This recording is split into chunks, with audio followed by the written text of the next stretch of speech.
আপনারা যারা content monetisation নিয়ে কাজ করছেন বা কনটেন্ট ক্রিয়েটর হিসেবে কাজ করছেন, তারা যদি সিরিয়াস হয়ে থাকেন তাহলে আমি অবশ্যই বলব ভাইয়ার কাছে আপনি কোর্সটা করবেন। কারণ আমরা অনেক সময় ভাবি কি যে আমরা হয়তোবা সবকিছু জানি। আসলে আমরা সবকিছু জানি না। আপনি কোর্সটা করলে অনেক না জানা তথ্য জানতে পারবেন, যেটা আপনার জন্য অনেক বেশি হেল্পফুল হবে। এবং ভাইয়া এত সুন্দর করে আমাদেরকে বুঝিয়েছে, এত ডিটেইলস এ বুঝিয়েছে, আপনি ক্লাস না করলে বুঝতে পারবেন না। আমাদের প্রত্যেকটা ছোট, ছোট কোয়েশ্চেনের অ্যান্সার ভাইয়া এত সুন্দর করে দিয়েছে, সবকিছু খুব সহজ করে দিয়েছে।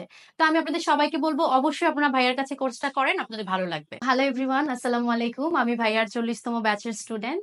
আমাদের যেদিন কোর্সটা শেষ হয়েছে, আমাদের কোর্সটা শেষ হয়েছে রাত ২টা বাজে। তারপর দিন রাত ২টা বাজে আমার সেটআপটা চলে আসছে।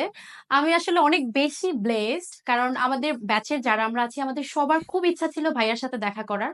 পার্সোনালি আমারও খুব ইচ্ছা ছিল। বাট আমি কখনো ভাবিনি যে আমি এত তাড়াতাড়ি ভাইয়ার সাথে দেখা করতে পারবো। যেহেতু পরদিনই আমার সেটআপটা চলে এসেছে, আমি কোন রকমের ভুল করিনি। আমি সাথে, সাথে ভাইয়ার কাছে চলে এসেছি এবং ভাইয়া খুব সুন্দর করে আমার সেটআপটা করে দিয়েছে। থ্যাংক ইউ সো মাচ ভাইয়া। আমি চাই যে যারা আমার স্টুডেন্ট এভাবে সবাই মোটিভেশন পান আমার সাথে দেখা করতে আসেন, সেট আপ করে দেবো ইনশাল্লাহ। এটা আমার মধ্যে একটা ইনার পিস কাজ করে খুব বেশি। সো অবশ্যই গাইডলাইন্স মেনটেন করে, রুলস রেগুলেশন মেনটেন করে প্রপার এতে কাজ করতে পারলে এভাবে খুব ইজিলি মোটিভেশন করে ফেলতে পারবেন। দেখা হচ্ছে নতুন কোনো ভিডিওতে। আসসালামু আলাইকুম।